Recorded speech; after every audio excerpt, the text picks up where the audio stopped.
The flag of Washington's District of Columbia has 3 red stars, one for each city-state in the 3-city empire. This corporate empire of 3 city-states controls the world economically through London's inner city, militarily through the District of Columbia, and spiritually through the Vatican. The Constitution for the District of Columbia operates under a tyrannical Roman law known as Lex Fori, which bears no resemblance to the U.S. Constitution. When Congress passed the Act of 1871, it created a separate corporate government for the District of Columbia. This treasonous act allowed the District of Columbia to operate as a corporation outside the original Constitution of the United States and outside of the best interests of American citizens.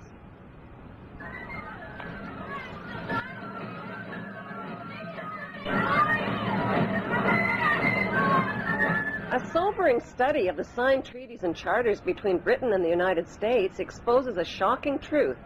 The United States has always been, and still is, a British Crown colony. King James I was famous not for just changing the Bible into the King James Version, but for signing the first Charter of Virginia in 1606.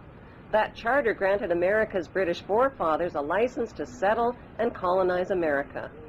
The charter also guaranteed that future kings and queens of England would have sovereign authority over all the citizens and colonized land in America stolen from the Indians. After America declared its independence from Great Britain, the Treaty of 1783 was signed. That treaty specifically identifies the King of England as the Prince of the United States and contradicts the belief that America won the War of Independence. Although King George III of England gave up most of his claims over his American colonies, he kept his right to continue receiving payment for his business venture of colonizing America. If America had really won the War of Independence, they would never have agreed to pay debts and reparations to the King of England. When Congress passed the 13th Amendment to the Constitution, the U.S. President was made subservient to the King of England.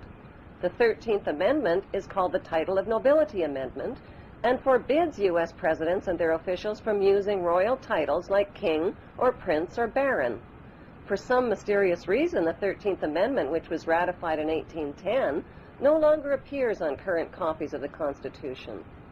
America's blood-soaked War of Independence against the British bankrupted America and turned its citizens into permanent debt slaves of the king. In the War of 1812, the British torched and burned to the ground the White House and all U.S. government buildings and destroyed ratification records of the U.S. Constitution. 1 century later, a corrupt U.S. Congress committed the biggest theft in world history. They passed Paul Warburg's Federal Reserve Act in 1913, handing over America's gold and silver reserves and total control of America's economy to the Rothschild banksters. Most Americans still believe that the Fed or Federal Reserve is the government. It is not. The Fed is a privately owned banking system whose majority Class A shareholders are the Rothschilds, Warburgs, Kuhn and Loeb, J.P. Morgan, Rockefeller, Israel Seif, and the Lehman Brothers. This private banking cartel is the Fed and is never audited and never pays taxes. They print and design America's money, which displays their symbols of an Egyptian pyramid, a Masonic all-seeing eye, and the words, "In God we trust." Who exactly is the God they trust? They also collect American taxpayers' money through the IRS. Then they loan it back again with interest to pay for roads, bridges, and other public works. Most U.S. citizens believe that the United States is a country and that the President is the most powerful man on earth. The United States is not a country. It is a corporation, and the President is President of the Corporation of the United States. He and his elected officials work for the corporation, not for the American people. Since the United States is a corporation, who owns the corporation of the United States? Like Canada and Australia, whose leaders are prime ministers of the Queen and whose land is called Crown Land, the United States is just another Crown colony. Crown colonies are controlled by the empire of 3 city-states. At the center of each city-state is a towering, phallic-shaped stone monument called an obelisk that points skyward.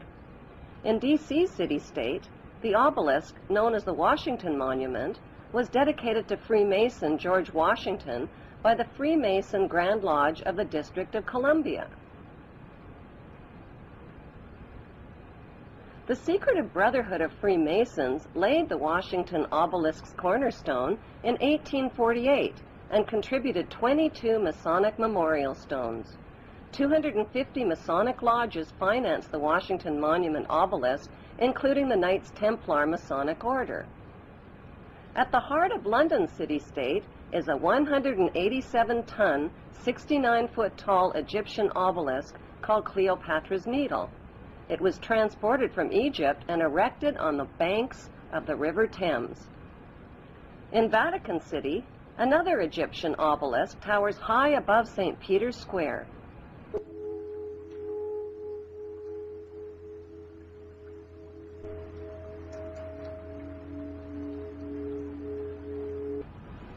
What exactly is an obelisk? Obelisks are phallic-shaped monuments honoring the pagan sun god of ancient Egypt called Amun-Ra. The spirit of this pagan god is said to reside within the obelisk. Obelisks symbolize the phallus and fertility. At the base of the obelisk is a sunwheel circle symbolizing the vagina. Together, they depict male and female sexual union. Worshippers of Amun believe Amun is the supreme god and creator of all things, and can transform himself into other gods, like Osiris, the god of the underworld, or Seth, the god of evil and chaos. Since vowels were interchangeable in the biblical Hebrew language, Amun can be spelled A-M-E-N, A-M-O-N, O-M-O-N, or A-M-U-N. Today, Amun is one of the most popularly used words in the entire world. It is used in all languages by Christians, Muslims, Hindus, and Jews at the end of prayer. Without realizing it, people all over the world are praising Amun. The Old Testament of the Bible is the holy book of both Christians and Jews. Amun is repeated over and over again throughout the Bible and is hidden within the word testament. The word Amun literally means the hidden one. Many are fooled into believing that Amun means so be it or truly, but in Kings 1 verse 36 of the Old Testament, Amun is identified as the Lord God of my Lord. Why in the world would the Vatican, a fortress of Puritan Christian values, erect a monument symbolizing the pagan god Amun and sexual intercourse right in its own front yard?